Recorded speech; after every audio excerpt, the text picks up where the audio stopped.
You know what? I've never done it. I'm gonna do it. Do it, Wait, do it, can I do it. You do I've, it. I've never done it Yeah, actually. do it. I didn't know we were going. And this is the ASMR version as I'm whispering to not wake my children up. Are you ready? Yeah. This is Flyover Film Country.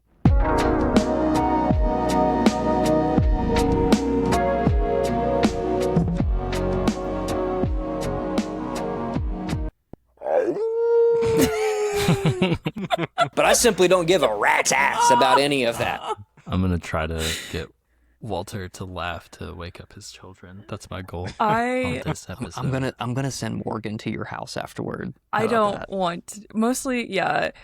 It's less about doing it to Walter and more about how unfair it is to do that to Morgan. Hey, do you want to know what my defense mechanism against Morgan would be? Just to she stick listens your to these arm out? episodes, so let's be careful. Yeah, I knew that's what you were gonna do. That's so mean. She's gonna come to your house, dude. Nah, she's chill. She is chill. She's chill. Yeah, Walter is whispering because he's like inside his daughter's room while she's sleeping. I'm in the playroom, Apparently. which is a few feet away from her room, but it is close to her room, and so I'm in her little princess tent with the fairy lights above me. And it looks fun. It's a good vibe in here. Because I was just laying down with my daughter trying to get her to go to sleep. But I don't know, maybe she'll dream a fairy tale kind of like Spirited Away, the topic of our episode Gosh, I hope today. not. Just scare a small child like that. I love how you were like, I'm going to please everyone with the knowledge that I am going to watch this on a laptop today. And we were like, No, yeah, not surprised. I That's watched Walter. it on a monitor. I watched it on a bigger screen. Hey, maybe in a decade you'll watch something on a TV, just like a normal person. Maybe in a we're working our decade, way you'll up. shut, Improving. you'll We're shut working the our hell way your up. mouth. Maybe that's what you do. And This is listen, gonna be a good episode. I know I it. warned y'all before, like, I put this movie on today. I had a lot of photo editing to do, which is really easy to have, like, for me to watch something, because, like, I don't have to put a lot of thought into photo editing. So I did text in the group and warned y'all that I was not watching it the way y'all wanted me to watch it. And I said, much to everyone's chagrin, I will be watching Spirited Away on my second monitor while I work today. And I did, because you know what? That's the only way I'm able to watch movies right now. And so if I don't do it like that, I don't do it at all, which means I'm only on the podcast every like 2 months. Hey, Yeah. Walt, I'm glad you're here. I'm glad I'm here. I'm I'm glad glad I you're watched here, this movie. Did you end up liking it? I did like it. Walker and Yes. Savannah were at our house earlier tonight for dinner, and we talked about it a little bit, and I said that it wasn't until the very end when it came together for me, and I was like, okay, yes, I do like this movie. I was questioning it the whole way through, which I think is not an invalid response to this movie, but I don't want to get ahead of myself, so I'll shut up. Walker, happy Yeah. birthday. Thank you. Yeah. It was my birthday yesterday, and I'm happy to be here with you guys. I didn't do anything yesterday. I could have recorded yesterday, but I sat at home and ate frozen pizza and played video games all night. Sweet. So, Did you play Resident Evil? no, I've played all the Resident Evil games. I flew through them. So now I'm just waiting gotcha. for Code Okay. Veronica to come out next year. So Sweet. So what'd you play? me and my friends been addicted to this game called Machine Party, which I've been describing as Mario Party minigames if they were made by Saw. It's incredibly fun. Very, That sounds cool. yeah, super fun. My friends get mad at me because I always win, so that's fun too. Nice.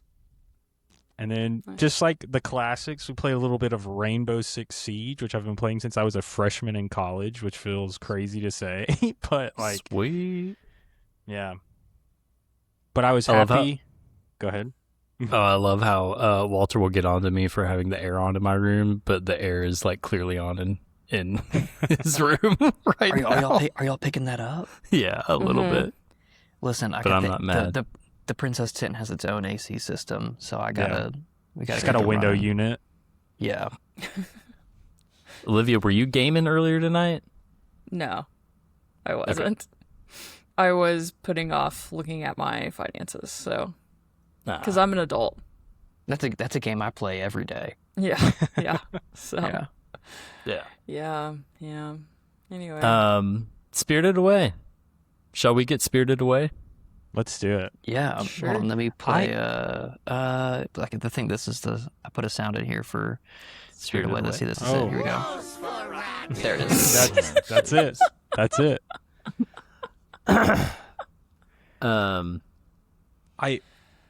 So I know this was Walter's first time watching it. Olivia and Isaac, had you guys seen this before? Yes. We actually watched it together. Was that the first time both of us had seen it together? The first time we had seen Spirited Away, yeah, I hadn't seen it before that. Yeah. Man, R.I.P. to Davy Chase. I was looking through the American cast, and it's just super sad. It's just really good in the movie. But anyway, she's the voice of Chihiro / Sen, and she passed away a couple months ago, or maybe last month. So It was June or July Yeah, of it this was year. earlier this I remember summer. because I did the same thing. I looked at the English cast. Yeah. And, Which is like super sad in and of itself, and then it's also sad that it's coming on the heels of Hayden Panettiere's death as well. yeah. and then So- Dolly Parton And today. then Dolly died today. Today, as we were Which- recording this. Which that feels less. It's sad, and I'm sad about it because I love Right. Dolly. She lived a Feels full less life. sad because she was 80 and lived a really full life, whereas Davy Chase and Hayden and Michelle Trachtenberg all died before they were 40, which is really sad. Yeah. So Very sad. And Donald Trump is still alive. Yeah, I mean, we were having a good Well- time, Isaac. Not really. We were talking about celebrity deaths, Yeah. which is not that. Hey, this starting movie is about the this corruption episode- of capitalism, okay? Is it? Could we make that argument? You Or probably is it do a that simple about coming almost of age story? literally every Studio No, it Ghibli is. movie. You could be like, this movie is about capitalism's bad and we should take care of the environment. I think those are two common themes in every movie. Which, you know what, is also the theme of my favorite Pokemon game as a kid, which is Gen 3, Ruby, Sapphire, and Emerald. Just throwing that out there. And Okay, listen, Virgin. that being one of my... as he's sitting in his child's princess tent There's proof of at least one time. twice. Well, I have One two time. kids. Yeah. Yeah. So, and they're not twins. That was one of my favorite games as a kid. My favorite movie as a kid was A Bug's Life, which is obviously good. all about how Also had Hayden in it. Yeah. She played Dot. She Yeah. did and did a Forgot great about job. And Julia Louis-Dreyfus, who played Yes. My the first, the one of my princess. first crushes of all time, Julia Louis-Dreyfus. It's a very fair one. Sure. It's very Yeah. fair. Yeah. But yeah, Statcast. So A Bug's Life, which is obviously about how we should all do socialism. And then that was my favorite movie as a kid. And it's so when people are like, Walter, what happened? Why are you socialist? Well, I don't know how you didn't see it coming. The ants on their own, individually, are weaker than the grasshoppers, but the grasshoppers know that if they come together and unionize, Yep. and Wait, they the enjoy grasshoppers the or the fruits of their ants? own labor, The ants. what? Yeah, the ants are weaker than the grasshoppers on their own. Yeah. You said the Individually. grasshoppers come together and unionize. I think you No, meant I to said say the- the ants. Olivia and Doesn't Walker? matter. Go on. What did I I say? thought you No, no, said- no, no. I know what you're I- trying to say, We're arbitrating but I'm this just now. correcting you because this is an audio format You're right. primarily. But the grasshopper, I would say if the grasshoppers knew that if the ants came together and unionized, they would be stronger than the grasshoppers. Yeah. I agree with you, buddy. And the ants owned the means of production. So what Walter is saying is that we need to start showing A Bug's Life to the ants so that then they will come and take over because they'll be stronger than us because there's like a trillion right. of them. You're Right. really You're onto getting after something. something. And you know what? My daughter already loves A Bug's Life. She also loves Amazing. Spider-Man, which has I also Amazing. love the That's angle that we're looking at you, like just like up into the ceiling of It's this like- pink tent. It's like This is we're his incredible. daughter. POV, you're my 3-year-old. You're talking He's talking- about how he's talking Bug's to us Life like is he's- socialist. Joe. Listen, if you Propaganda. own the means of production. It's the proletariat. Power to the proletariat, Joe. The grasshoppers are obviously the bourgeoisie, Joe. How are you not getting this? You see that? Spirited Away is one of the best movies of all time. Yeah. Oh, I also need to shout out. This is also my first Studio Ghibli movie. Oh, for real? Damn. That's so Damn, crazy. son. Damn, son.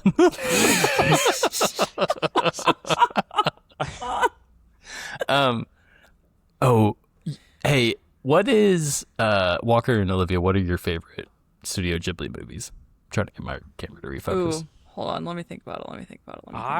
I mean, I absolutely love Porco Rosso. Just like the absurdity of it is so fun and so I think that it's my favorite too. Yeah, this movie, like Spirited Away, I think it might be the best animated movie of all time. I think, but like Porco Rosso is so good and fun, and also we watched Boy and the Heron a couple months ago, and I really enjoyed it too. It's really weird and out there, but the whole thing about like the Boy and the Heron and him like having that not running. My brain isn't working. But the storyline that he gets to have with his mom, I was like weeping at the end of that scene where they like go their separate ways. Golly, I was like, oh my gosh, what the? I love my mom.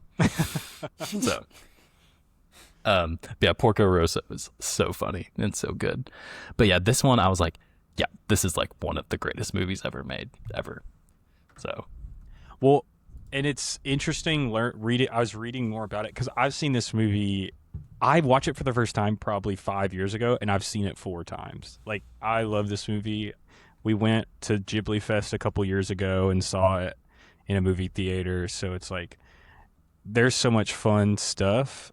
Oh my gosh, sorry. There's like 50 messages being sent, and they're directed at me, and I didn't know. You got to angle your microphone more towards your mouth. Well, I can't. Well, this is like and also a little whisper like this so you don't wake up the baby. So it's not whisper like this.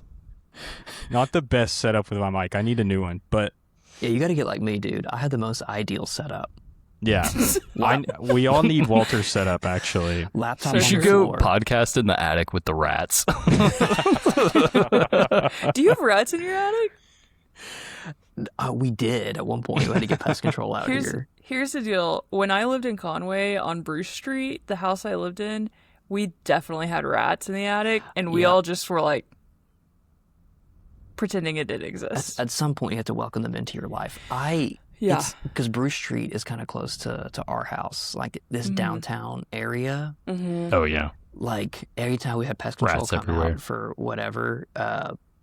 I'm like, I always ask them, like, is there something we're doing wrong? Like, what are we doing to attract, And they're like, they go, it is this part of town. Like, this is our busiest part of this area. That's like, crazy. For sure.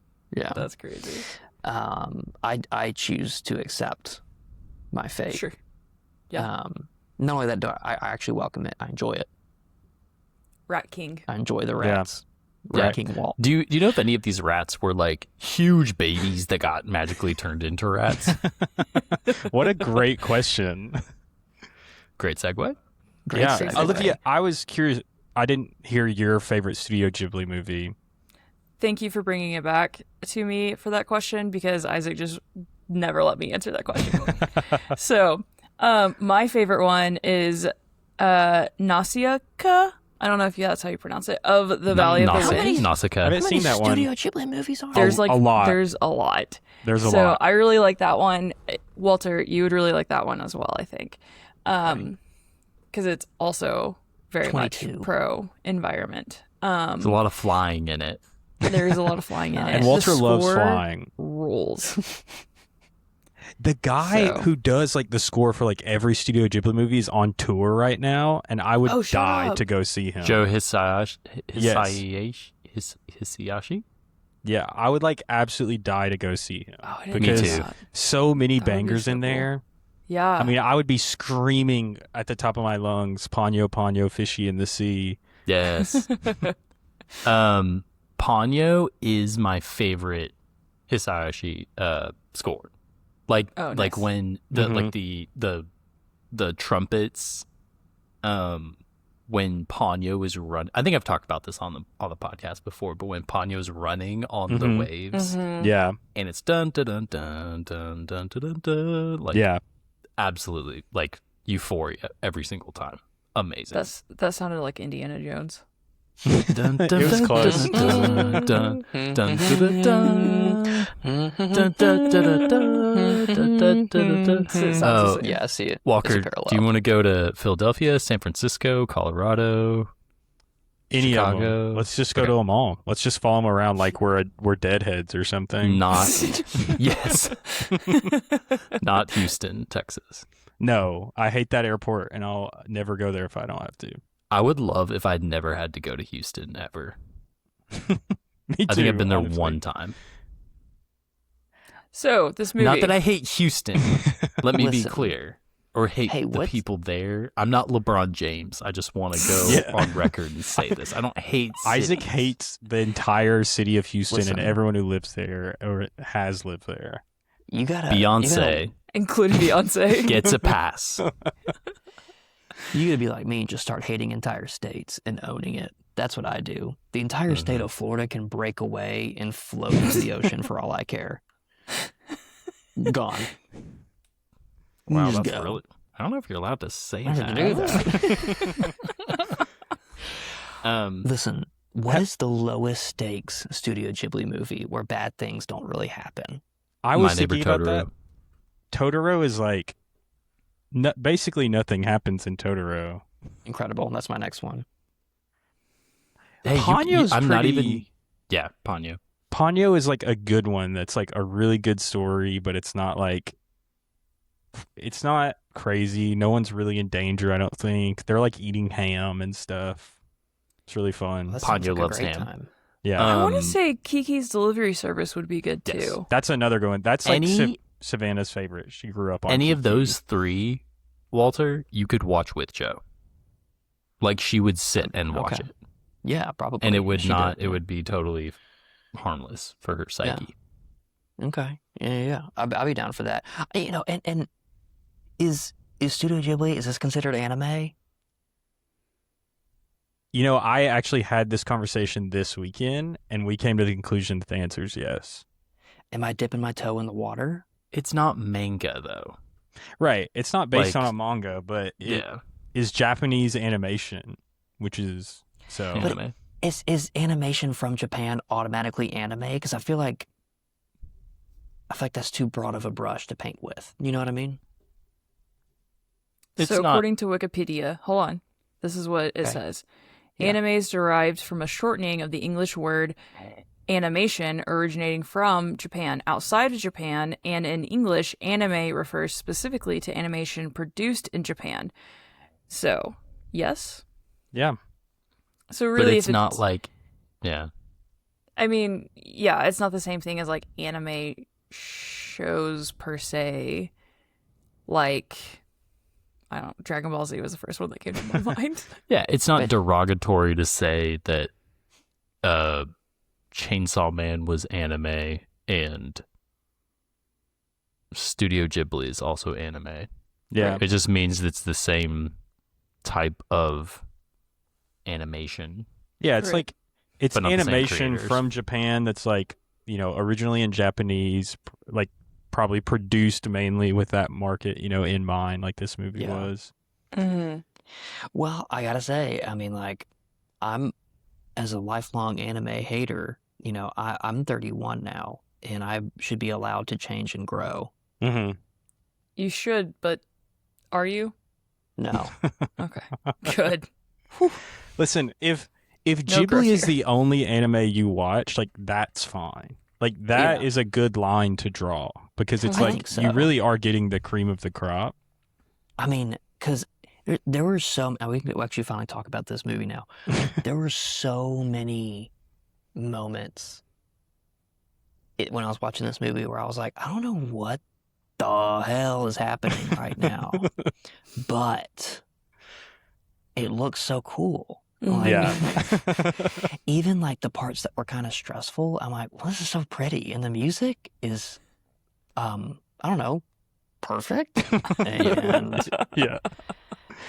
and even through all the weirdness and the I can't place what's going on right now, is like I think I still know what emotion is coming across. Mhm. You know? And like I said, it didn't all come together for me until the very end when she was back in the real world. And it was like a very clear theme that was being put out. Yeah. But the journey to get there was so wild.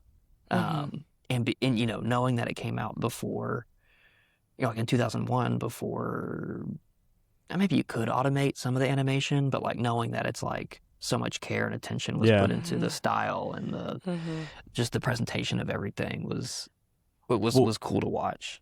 Super interesting fact about this movie: it is the only hand-drawn movie that's ever won Best Animated Feature at the Oscars. That's awesome. Which is crazy that it's the only one. Yep. Yeah. There should be more. So. A couple notes on that. This was Miyazaki's biggest budget movie. He partnered with Disney to get it made and rejected any sort of deal for merchandising that they really wanted, because Disney's like, even back then, was greedy and you know, materialistic, and really wanted some sort of merchandising deal that would let them make money on the dolls of No Face and the cute little ducklings and stuff like that are in the bathhouse. But he rejected it, and then they ended up making, you know, a good profit because the movie did really well and ended up winning Academy Awards. And I was listening to a couple things in preparation today, and they pointed out that, I think it was on The Big Picture, that it really opened the door for, like, it didn't lead to or cause Shrek to be a success, but it did open the door for, like, oh, like, there is animation beyond just Disney, like in America, in Hollywood. It's like beyond Disney. You could say Shrek came, Leica Studios came, Wallace and Gromit, like that had been happening, of course, too, but it became more mainstream. Shaun the Sheep, Chicken Run, it was all kind of around that time, and Spirited Away really like kicked it all off. So, and it really is like the comp that I thought of, and it's why I want to watch it with Sophie probably next year. I think it's like a little bit too scary to show her right now because she just turned 4. But to me, I think that this is, and I'm curious what you think, Olivia, since you and I watched this together about 9 years ago. I think, and for like friends, like your friend Marie, who had said she had watched this and she was like a little girl, like this is the Wizard of Oz for our generation, I feel like. I'm curious what you think about that comp. I don't know what I think about that. Why do you say that?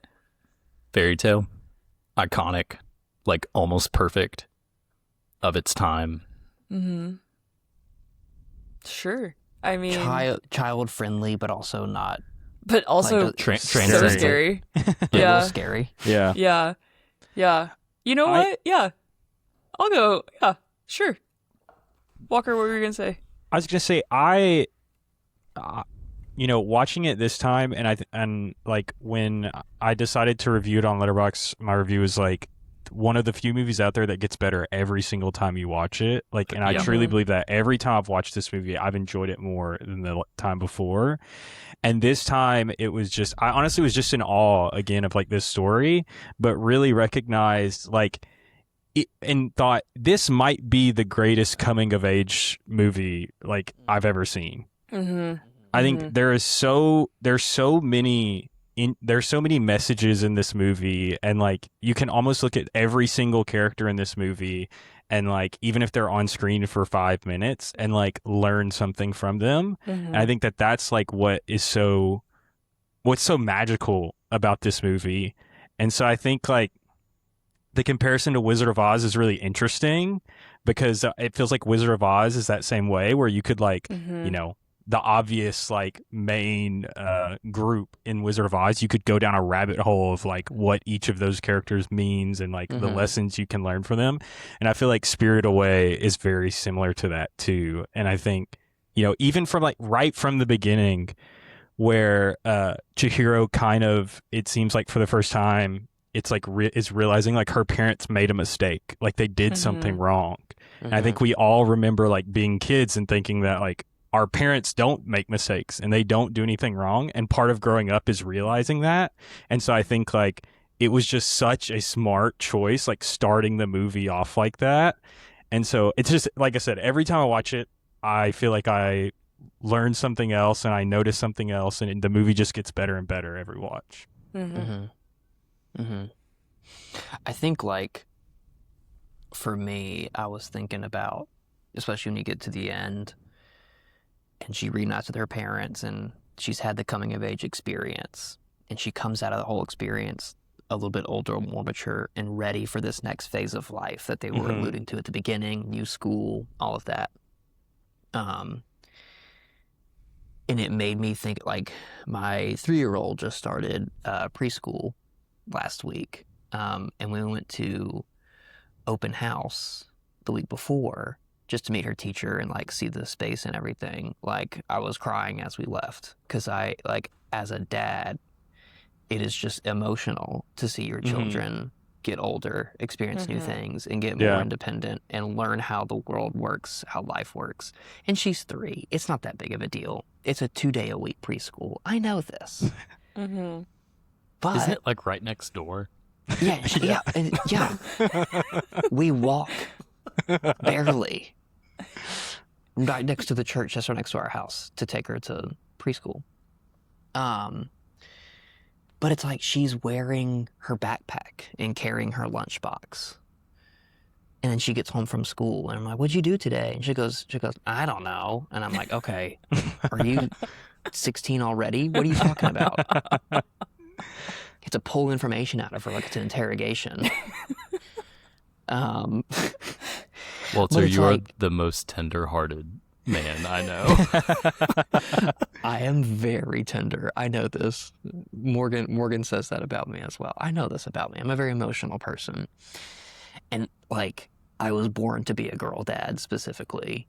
Like, I know this about me. I wouldn't know what to do with a boy if he entered into my house. I don't Every time I go over to Walter's house, he just makes me sit outside and Savannah and them hang out. And I just sit outside with the dogs. Savannah is welcome. Yeah. Walker is not. Yeah. You can sit in the screened-in porch. That's right. Smoke a black and mild. That's just what I do. A dream.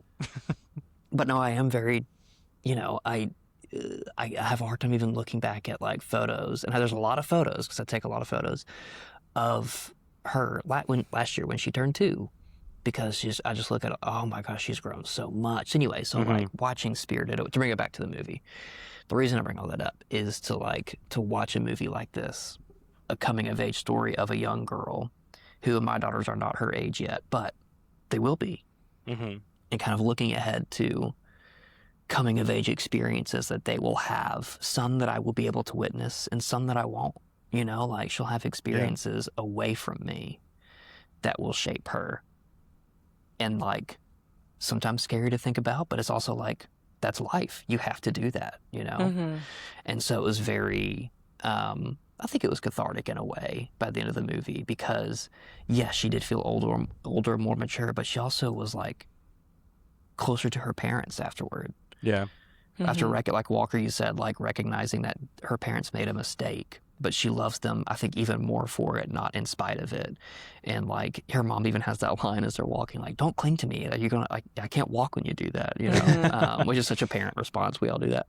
Well, the parallel between that, like going into the park, is because she is afraid, and I think after watching it again last night, that time when they were exiting, because Haku told her, like, you cannot turn around, you can't look back, you need to like just go and walk out and you'll make it out. And so she doesn't turn around, but when she's clinging on to her mom and her mom says like the exact same thing, like, don't cling to me, you're gonna make me fall over. I read that as she's like, you are real, you are real, you are here. Like I just want to make sure you're not gonna disappear again. So which is sad. So, but sweet. Yeah. I mean, and I think like even us, Isaac, even me, having like different interpretations of that. And Walker and I were talking about this earlier when they were over here. But so much of this movie is open to interpretation, and it can mean so many different things to anybody, because there is so much going on. There are some overarching themes that I think in general most people can take away, but some people might connect a lot more with the messages about capitalism and culture and tradition more so than the coming of age part of it. So I don't know, I've talked too much. So somebody else please say some words. Olivia, say some words. Well, it's crazy that I've watched 2 movies this year where a character was told don't turn around, and because I watched Hades Town earlier this year, and I was like, I know she doesn't, but I'm like really nervous she's going to, because that's what happens in Hades Town. Spoiler alert. And then it's like also a story as old as the Odyssey. Yeah, and speaking of the Odyssey, wild that we've covered 2 movies this year where characters are turned into pigs. Yep. What's the other one? The Odyssey. I still haven't seen it. You're fine. Oh. The characters are turned into pigs in the Odyssey, Walter. So sucks for them, dude. Couldn't be me. Yeah. I would one thing about me, I would never get turned into a pig. Bro, I've seen you at Bulgogi. You can shut the hell up. I'm really proud of that. I go crazy at Bulgogi. Isaac's clipping that one. I couldn't remember when I was watching the scene where she's like, hey, you need to stop. Or what is she saying to them? Like, I don't like this whenever they're eating. Mm-hmm. Yeah. It's something like that. Stop, I don't like this. Yeah, I think stop. She says I could not remember because it'd been, like I said, it'd been like 8 years since I had last watched this with Olivia in the house on Bruce Street that had rats. It had rats. It had no 90-degree angles. There was not a straight line in that whole house. Go. That's how you know a house is well built. It was for sure well built and definitely needs to be set on fire. I forgot about that. It's still there. I drove past it the other day. Man. Yep. Yellow door to my heart. That's it. I don't think the doors are yellow anymore, though. Are they? No, I think they painted it. Anyway, them. What's the address of this house? I couldn't remember. Somebody text it. I'll just text it. I couldn't remember whether or not in Spirited Away you see them turn into pigs, and I was getting kind of nervous, and just anxious because I think I had in my mind how grotesque it is in the Odyssey whenever it happens to Odysseus's men, and when I realized, okay, it there's a cut, she goes away, comes back, and they're pigs, and it's like, okay, it's still kind of scary, but I was like, okay, that's not as bad as I remember. So, but before we go to anything else, I do want to mention, and this is a common theme throughout all Studio Ghibli movies, is that food looks so good. Yes. And I would be absolutely throwing down on it as well. Because it looks so good. It would be hard to resist, I think, for sure, because it looks delicious. One of the things I saw while reading about sort of the production of this movie, though, was that they went through a ton of iterations of that scene, and specifically the food. And Miyazaki kept being like, no, it's wrong. It's not good enough. It's not right. And so he drew those scenes himself because he wanted the food to look a certain way and no one else would do it. So he eventually just did it himself. And I was like, that makes sense. Nice. Sorry, I didn't mean to. I distracted Olivia. No, it's okay. It really did distract me. Here's the deal. Wait, no, it closed. Hold on. Never mind. Okay. Sorry. Never mind. The house that y'all were talking about. Yeah. I found it on Zillow, and I thought it was for sale right now. But it sold recently for $335,000. That house is not worth I bet they redid it. $300. I'm looking at the pictures, and by redid it, you mean they did millennial gray on everything with the LVT. Oh, they did redo it. Yep. Whoa. I know this is not what we're supposed to be talking about right now, but man, I am. Oh my gosh, I have to send this to my roommates. They redid it. Holy hell! It looks so different.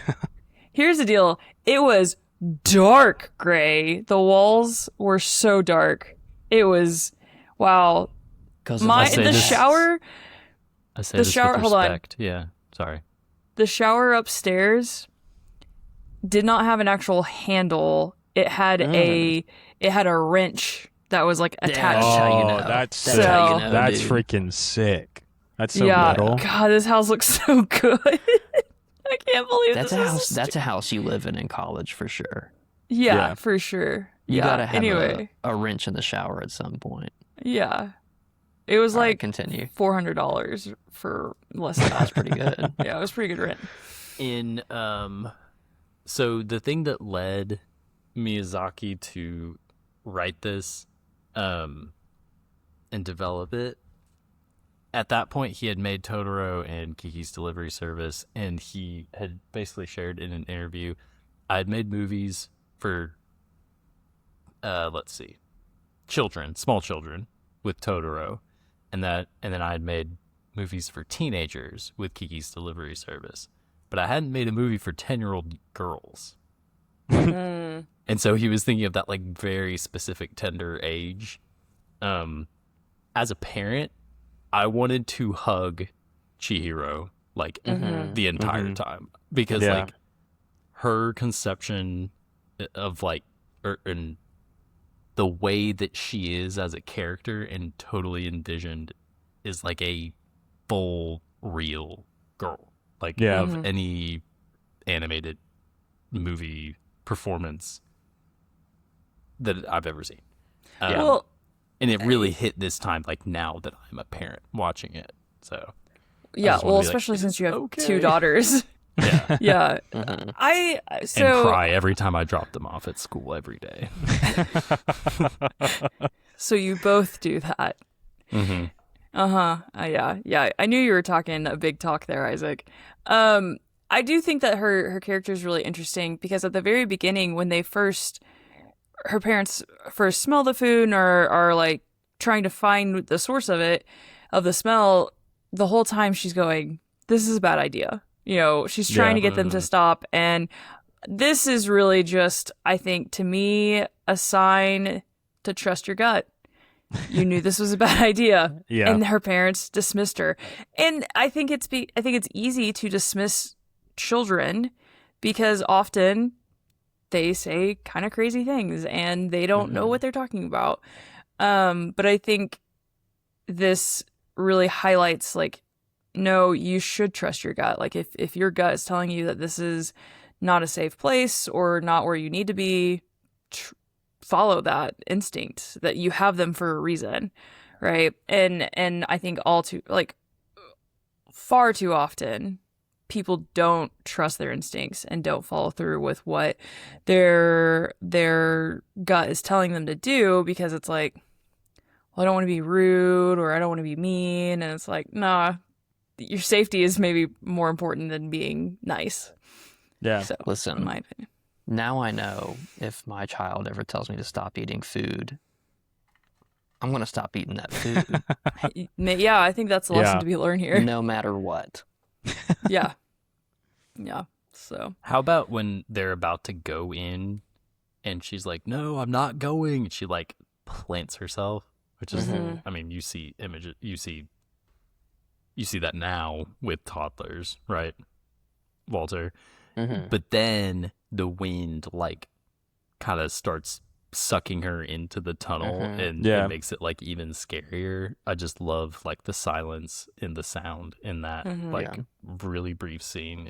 It is doing so much.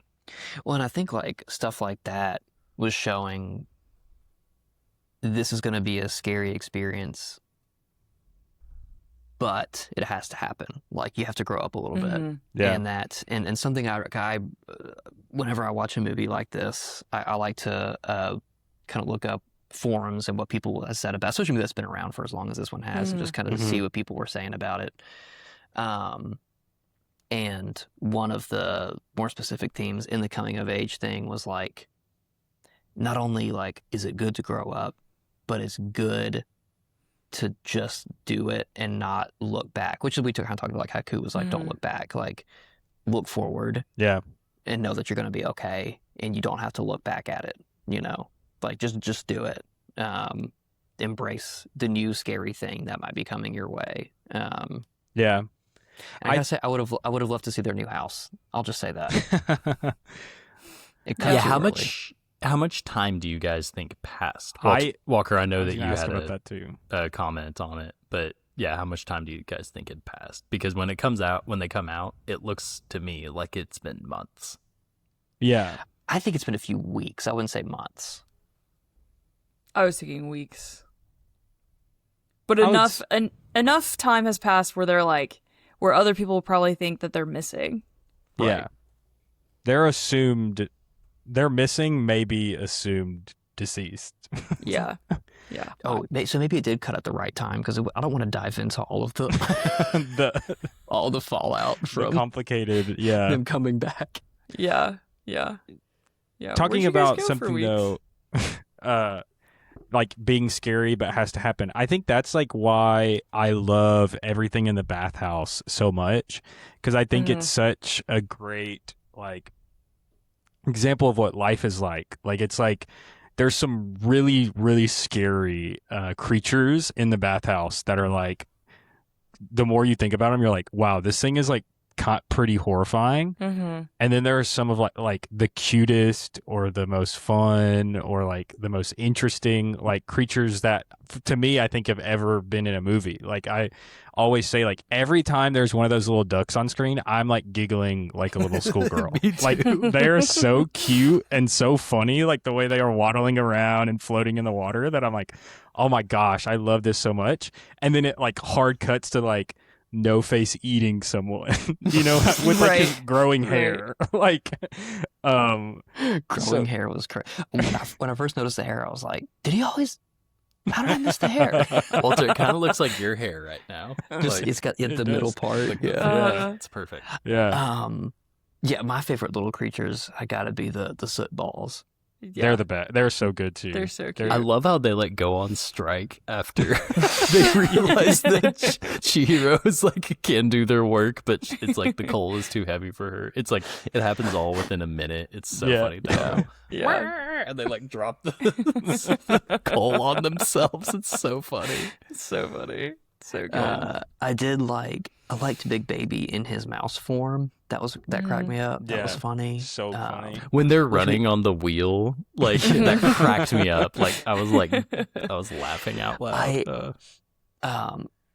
The story of Big Baby like could have been like sad because like his mother loses him, but Big Baby does come back, and it like everybody realizes he's got to grow up, which is again another element of the coming of age thing. Like, and she has that line with him like when they first meet in the big pile of cushions.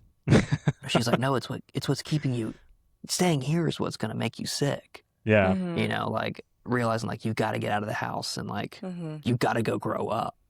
Do you think that's Crazy. like a commentary about how like overprotective parents are of their kids in like could be, capitalist society?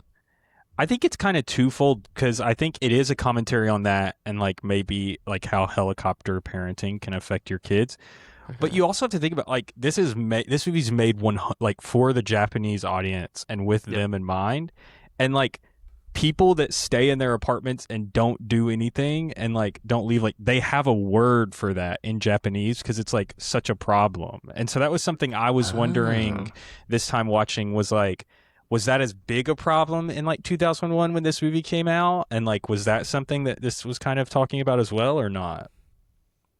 Another thing on that note is like specifically, I didn't realize until today, preparing for our conversation, that there was a massive recession in the 90s. And in Japan, they call it the lost decade because in the 70s and 80s, it was just like a crazy economic boom.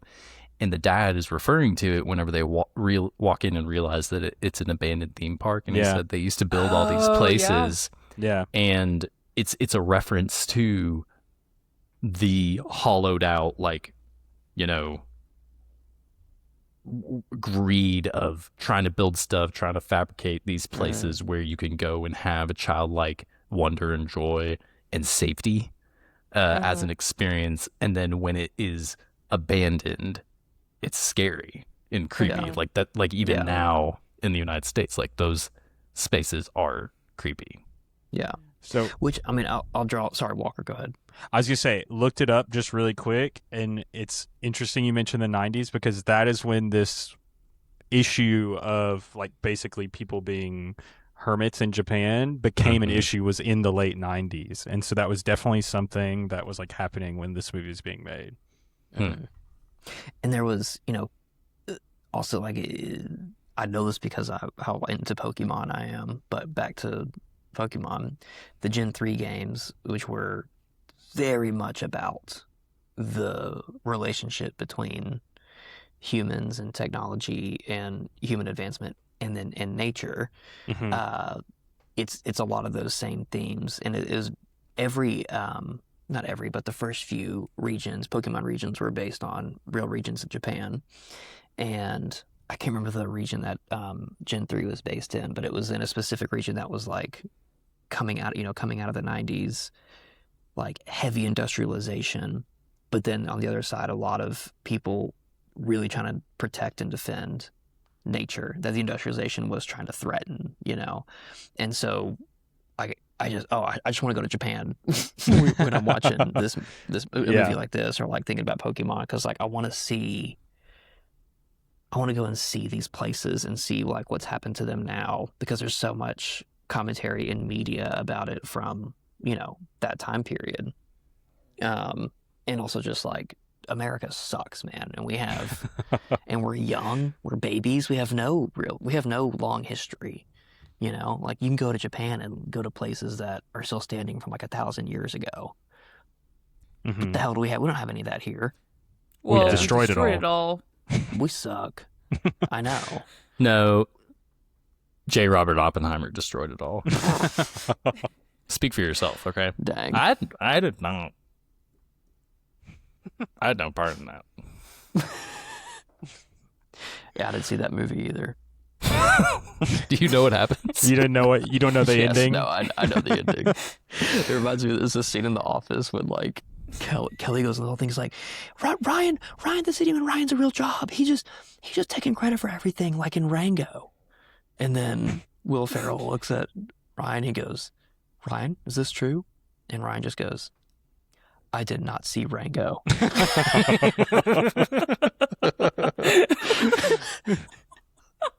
That's a great moment. That's really good. Funny.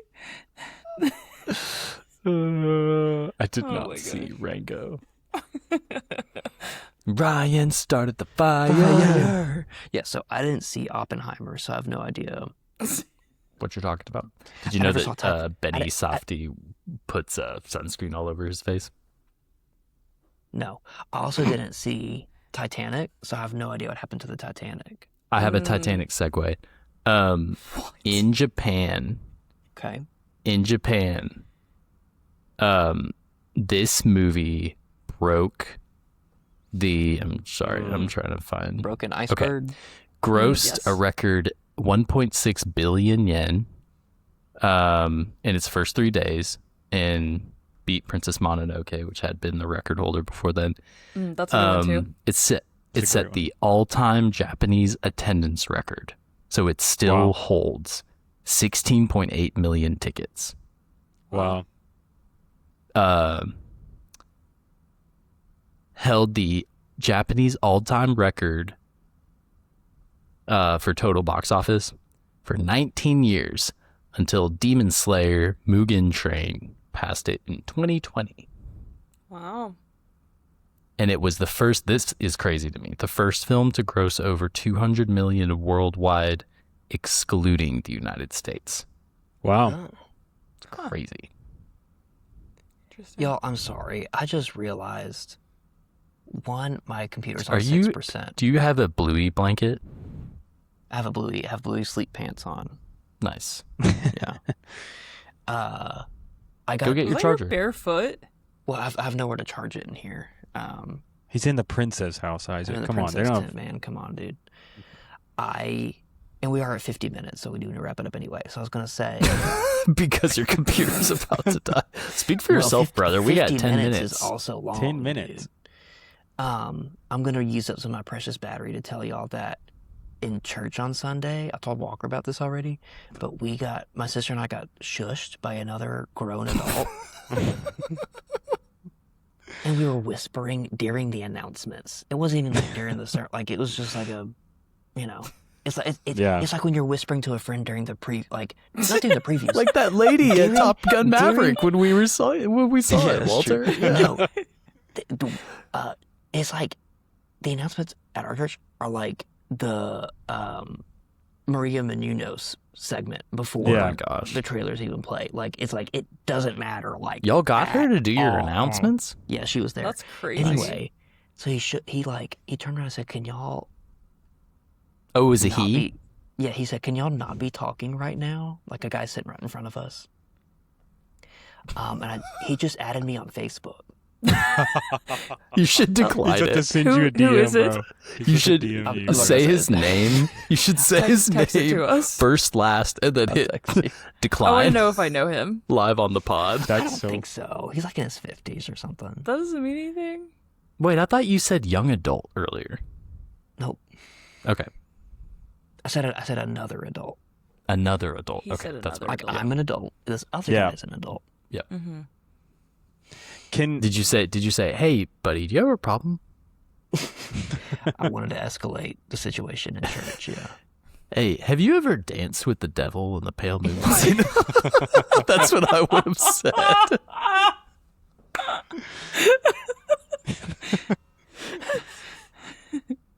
Somehow the Bluey bubble blower that is on the floor right here just like went off. Guess there's ghosts. It's I'm in danger. the Ghosts. There's some connection to my pants.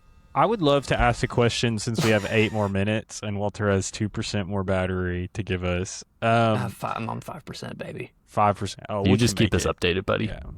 I'd be interested to hear what you guys think about why it feels like No Face is the most popular character from Okay, this we have to movie. talk about No Face. Yes, Thank you, we Walker. have to, for sure. Well, talk about it then. Why don't you introduce the topic? What are you doing? I asked a question, and then Walter. You're making so much noise. Unzipping. Is it loud? Yes. I was just trying to pull my charger. Sound like you're unzipping a body bag or something. This is the most chaotic episode we've had in a long time, and I feel like we haven't really talked about this movie a whole lot. Apparently, No Face, the design was based on a silkworm, Oh, whoa. which is super cool. That's cool. I got to look up a silkworm now. I think there's an outlet somewhere. There is. I mean, the fairy lights have to be plugged into something, right? Okay, so there's a lamp right here next to the princess house, and then these fairy lights. They're both. That's 2 different plugs. The plug's already full. I got to unplug either the lamp or the fairy lights. And I think the lamp's gonna go. All right. Okay, so Thank goodness. this was honestly the first time watching this movie that I felt like I was like, I'm going to think about why No Face is in this movie. Because I was like, I feel like there, before this, I'd focused on other stuff and I was just like, oh, whatever. But and then I was like, I've been missing such an important part of this movie by not thinking about him too much. Because to me, what I feel like he is showing is like, he's like I was talking to Walter about this earlier too, but he's like a blank slate. And I feel like what Miyazaki and they're trying to say is like, being a blank slate is like bad because then you just end up being like the people that you're around. And so he was around, greedy, indulgent people in the bathhouse, and he became greedy and very indulgent to the point where, he starts eating people. Like, it just gets like absurd. And I think part of it too is like He wants to be accepted. He wants to be liked, so that's why he's giving them the gold. But I thought that was really, really interesting. And I was like, oh, okay. Before I just kind of was like, oh, he's like this scary guy who does stupid stuff, and then he's chill later. Well, and she's the first one to like acknowledge him. Yeah. She sees him and he's looking at her as she's crossing the bridge the first time. Right. And she avoids eye contact because he is, quite frankly, terrifying. Scary. Especially if you're a little kid. And she's supposed to be invisible to everyone right then, right? 'Cause right. she's holding her breath. Yes. And it looks like he can see her, which freaks her out, obviously. Mm-hmm. And then when she now has a job and is working, and is like throwing out the old bathwater, she invites him in, which feels like that's maybe the first time anyone's acknowledged his presence. Yeah. And yeah, it very much seems like he is just trying to fit in and be with the people he's around. And so he matches her kindness, but then gets overtaken by the consumeristic tendencies of the greediness of the rest of the occupants of the bathhouse. Yeah, it's cool because they get on to her for letting she lets No Face in, leaves the door open for him, and then he comes in and then ends up I love that you get with No Face you get all these things of like a kind of a moral lesson, even though it's kind of like obscure. Mm-hmm. A insanely iconic and memorable monster or character. Mm-hmm. You get the like, okay, he's literally swallowing like the annoying frog, who I think is like really funny, like low key one of my favorite characters in the movie, especially when Haku like just puts him in the ball and he just goes It's like I just like laughed out loud when that happened. But he swallows the frog guy, he swallows the other dude, and then it's just so funny that like there's like some violence. We haven't even talked about how Haku turns into the dragon and then gets like beaten up by these paper planes that are cursed by Zendiba. And sorry, I like had a brain fart. But and there's like blood in that in that it's scene. Like very bloody. It's really bloody, especially when he flies out and it's just like spat. But the most like scenes are like the swamp monster, who ends up being a river spirit, or river spirit, right? And then who just regurgitates all of this like pollution in such a memorable sequence, and then when No Face is just eating like everything, it's so good. It's like so nasty, but also like if there had been more violence beyond what happens to Haku, it would go beyond the pale of like what could be acceptable to consider it a movie for 10-year-olds, you know? Yeah. Because like Princess Mononoke is that way. It's like I won't show Sophie Mononoke until she's like 11 or 12 because it's like really violent and grim. I think in the first 5 minutes you see someone get their arm cut off. It that is movie's not. It rips. It rules. It's really good. It's so really good. Walter, I think you would also really like that one too, but not one to watch with the girls until they're much older. Yeah. Okay. I love that Miyazaki is such like an unabashed, like he loves the environment and like he cannot help himself but to put that in all his movies. And I think that like, you know, the stink spirit and like it not actually being a stink spirit and being like a river spirit that has just been so polluted that it looks the way it does, I think is a really wonderful like metaphor for what we're doing to the environment and what we've been doing since before this movie's even made in 2001. But like the much like sadder version of this story is Haku's story, which like the first time I watched this movie was such a twist to me, whenever Chihiro reveals that, like, I know your name, like, you're the Haku river spirit, like, you were a river, and they basically paved over you, and that's why you're here. And that was like, it's like this moment, like, it's Haku is happy that he remembers who he is, and like the music is like triumphant, but like you're so sad because you realize like Haku shouldn't be here. Like, he's not supposed to be here. He's here because of but like humans' actions, and because we decided to destroy this piece of nature. And now, like, what was once this great and beautiful thing is now like working for Ubaba at a wash house, a bathhouse. For the dead. And yeah. And you see that like referenced really briefly when the dad at the very beginning is like, oh, they were going to put a river here, I guess. Or like a river used to run here when you're stepping over those big stones. Yeah. And now like nothing is there. It's just like an empty theme park. And they like piped it up for nothing. So. Well, and when Haku reveals, like, or they figure out where he's from and why he can't go back. And she, like, straight up is like, there's apartments there now. And he's like, oh. Yeah. Yep. I loved, too, when Haku was like, you have to leave. And he turns around and, like, blows the petals. Yeah. Oh, man, there's so much. That's the thing I love about this movie. There's so much that's, like, stuff just happens. And there's that perfect balance of, like, logic and explanation versus just move on. Just like, you saw it, you are experiencing Chihiro's wonder. Yeah. And you don't know what it means, you don't know what it was doing, but you're moving on. It's probably a spell or something. So I saw a Reddit post about this movie where someone was saying that it was confusing and that they felt that like the movie was just kind of all over the place.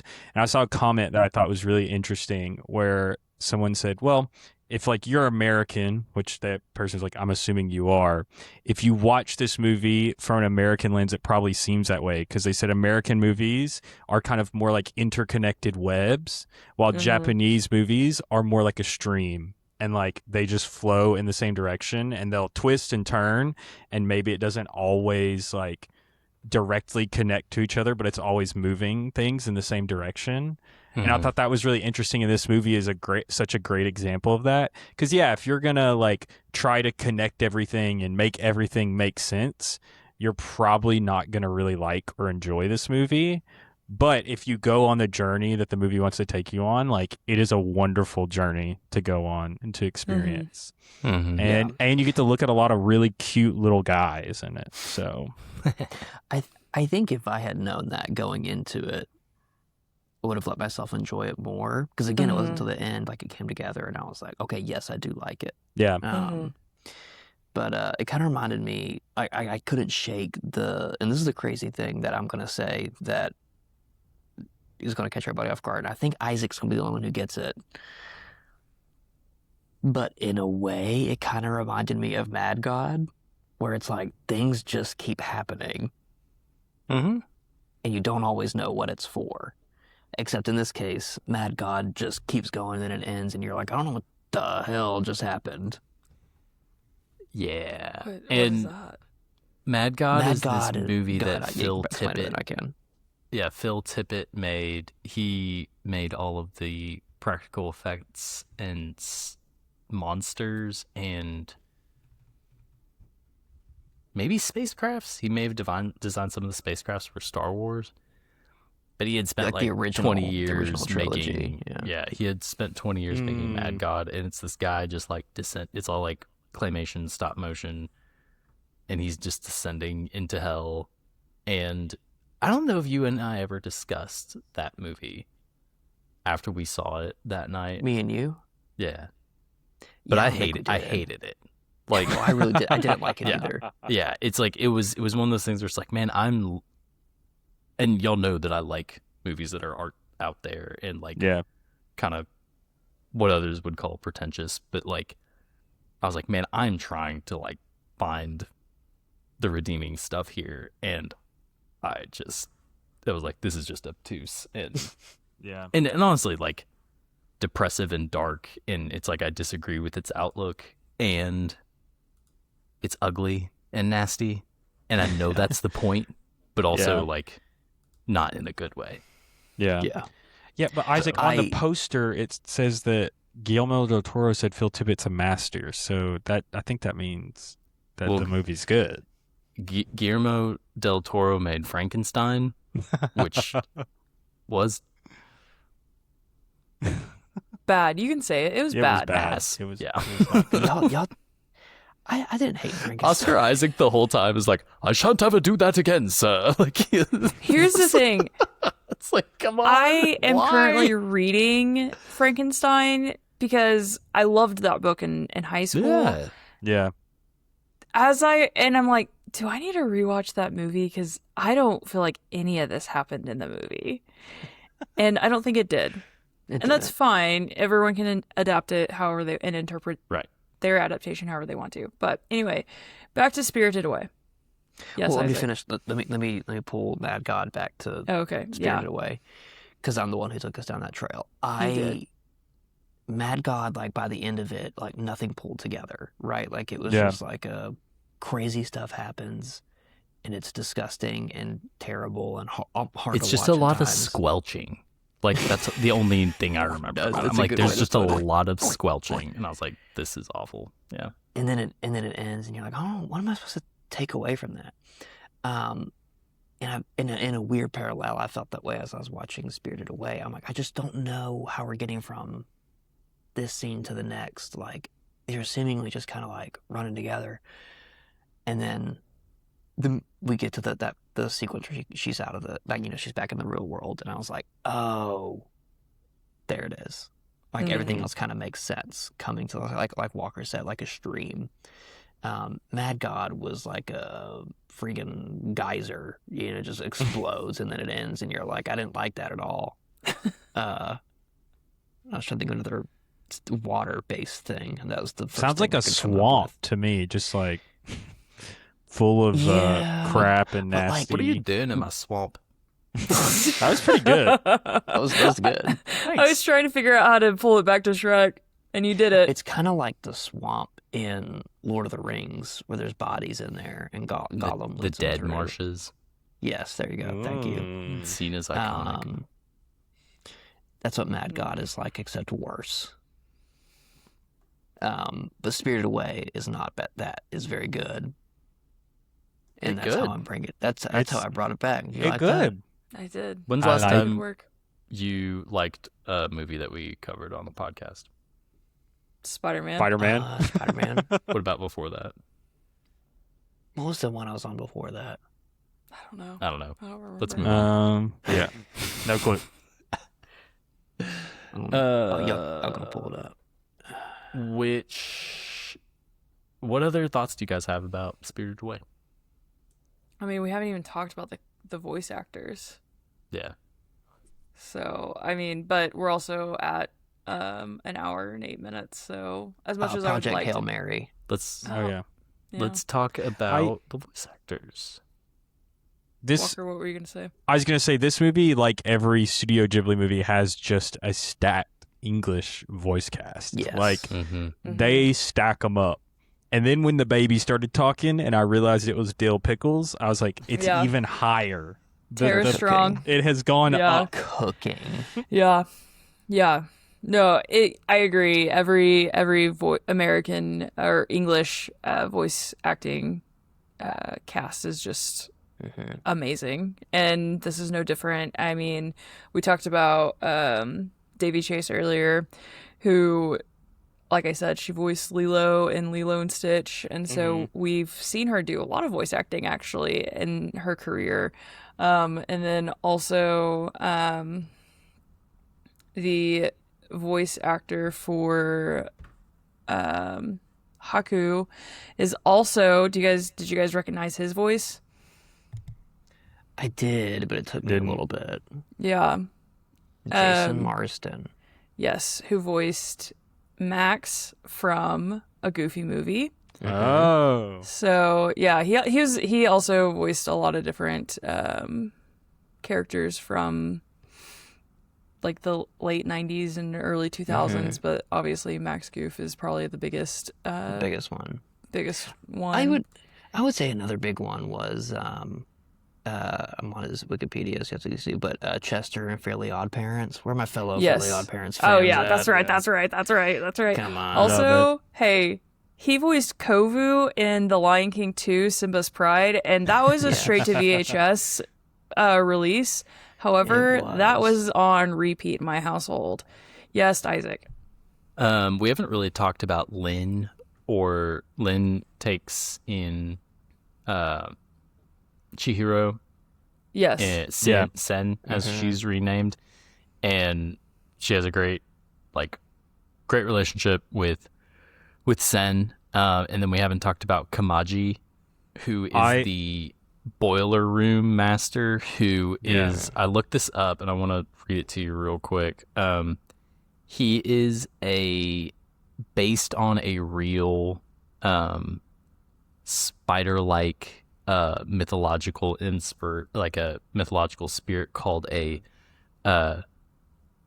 Tsuchigumo, which is like a spider-like yokai, like from Japanese folklore. So he has like 6 arms. They stretch infinitely. Yokai are so sick. He can he's the one that makes like everything run in the bathhouse, and he obviously like loves it, but it's also crushing him. You can tell.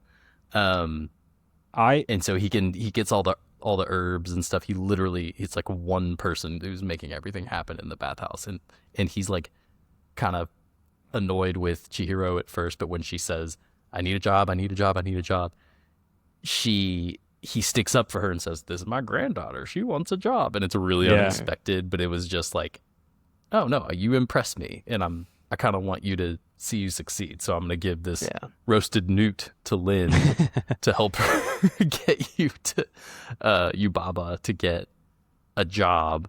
The last thing I'll say real quick is that we haven't really talked about Yubaba or Zeniba, who are the sisters, kind of opposite ends of the spectrum of like westernized capitalism, good and bad.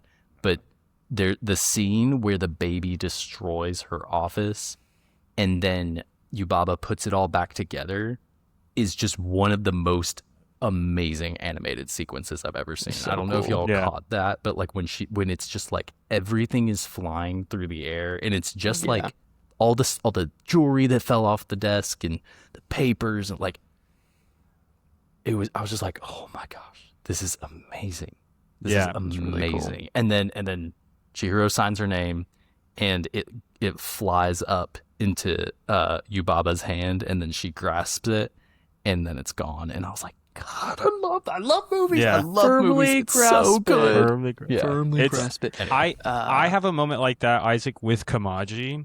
When he reaches behind him and grabs that kettle full of water and freaking just rips it, like takes the biggest drink of it ever. There's something about it, like whoever animated that scene, they like scratched an itch in my brain. Like they're like, just try to find that scene on YouTube and watch it and think about it again, and you're gonna be like, I get what Walker's talking about, because the way he rips that, like, it is so satisfying and so awesome. I know, no, Walker, I clocked the same thing.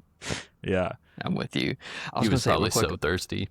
Yeah, I bet. He's a thirsty boy. Yubaba, in the English dub, is played by Suzanne Plachette, who was an iconic actress throughout mainly the 60s and 70s, a little bit in the 80s. She was in an old Alfred Hitchcock movie called The Birds that my dad showed us when we were way too young. Traumatized me a little bit.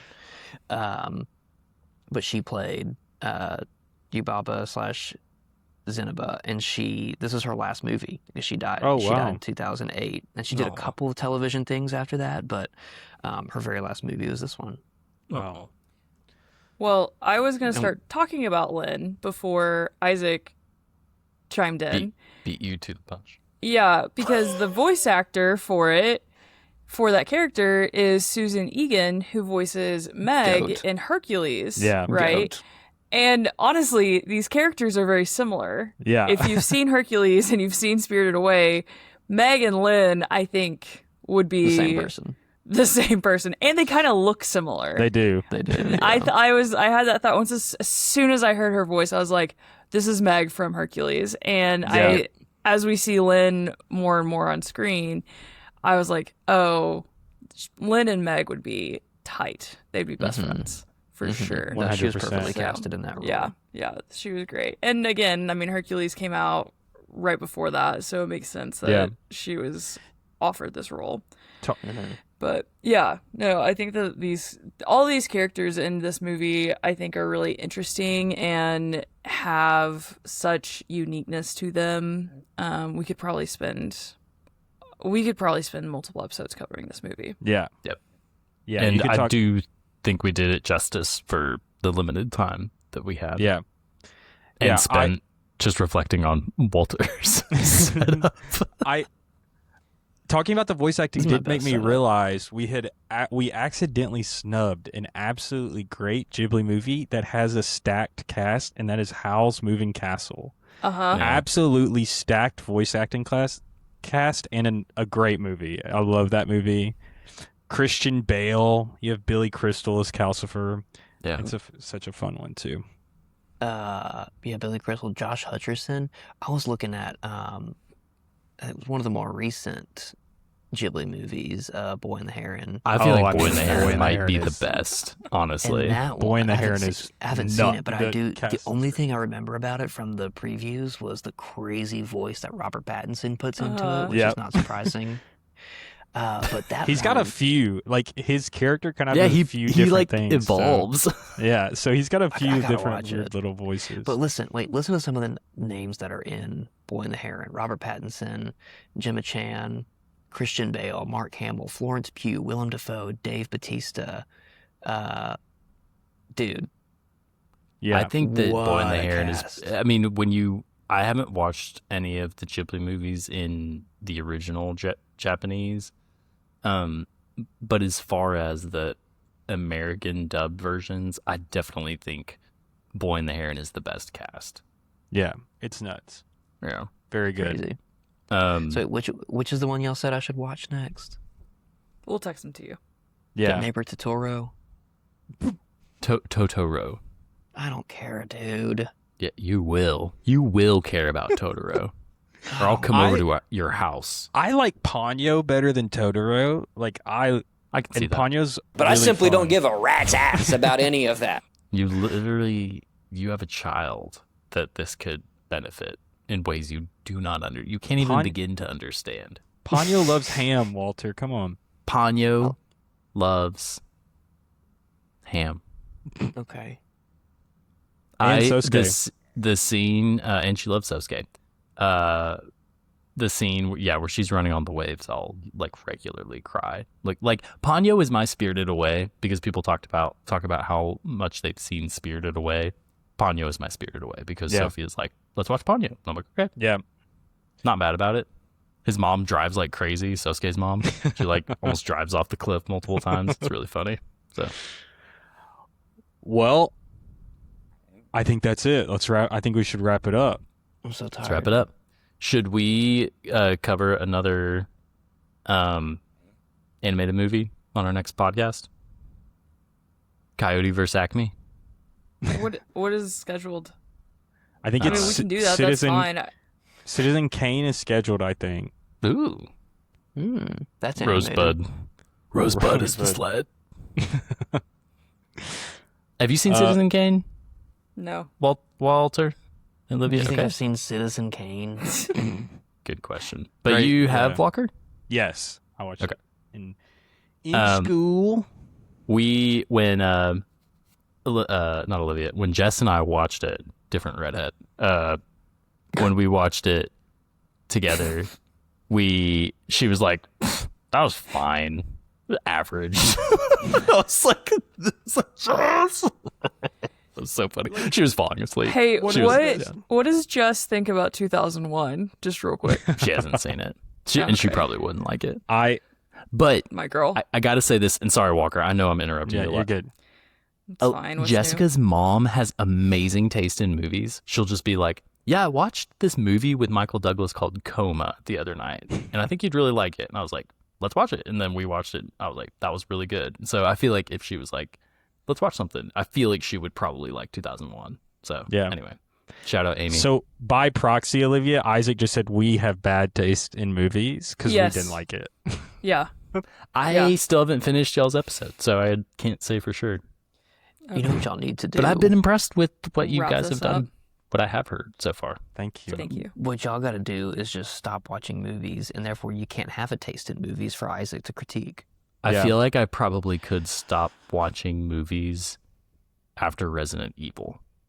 I feel like after that, I'll be like, I'm done. I've seen everything I need to see. I've seen them all. I'm Okay, about our next episode real quick. So I am seeing Miasma tomorrow, which I know we have all seen besides Walter, and he's not going to watch that. And then I'm seeing the first Harry Potter at the movies on Saturday because they're doing the 25th anniversary re-release. Okay. So I can fit Coyote versus Acme in there somewhere if I need to. It's gotten good reviews. I'll probably go awesome. see it Thursday. Maybe. I don't know. I'll probably see it. I've heard it's good. And like Will Forte, I'm there. You know? Yeah. I love Will Forte. And Lana Condor. And John Cena. Let's got a good cast. end this episode and then talk about it. Okay. Or not. Whatever. Listen, this thank is you a for listening. stream. Please remember to rate, This review, and episode's a subscribe. stream. Thank you to exactly. It is a stream. That's how Walter and Olivia feel. Thank you to Walter Lyle for producing this episode from the safety of his daughter's pink tent with the Christmas lights. Our art is by Sean Cohen. Our music is by Corden Jocks. Our next episode is going to be Camp Miasma. Oh, sorry. Hold on. I really didn't mean to play Teenage Sex and Death at Camp Miasma. Let's do it. I think we'll also talk briefly about The Rivals of Amziah King, the new Andrew Patterson movie with Matthew McConaughey, and we might also discuss Coyote versus Acme. And y'all watching Lanterns? Lanterns is good. I had the ending of the first episode spoiled for me immediately the next morning. Beware My Power, Green Lantern's Light. And then also breaking news, there's going to be a horror run for Fantastic Four, Spider-Man, and X-Men called Midnight. And it looks like this is the comics. So Marvel Comics is doing like a horror run for those three. And I might start reading comics. So, The Spider-Man comics are so good. Looks dope. I had a, Okay, I had a why big haven't we comic ended this phase. episode? Seriously. Now we're really just going to do this. Olivia's so mad at me.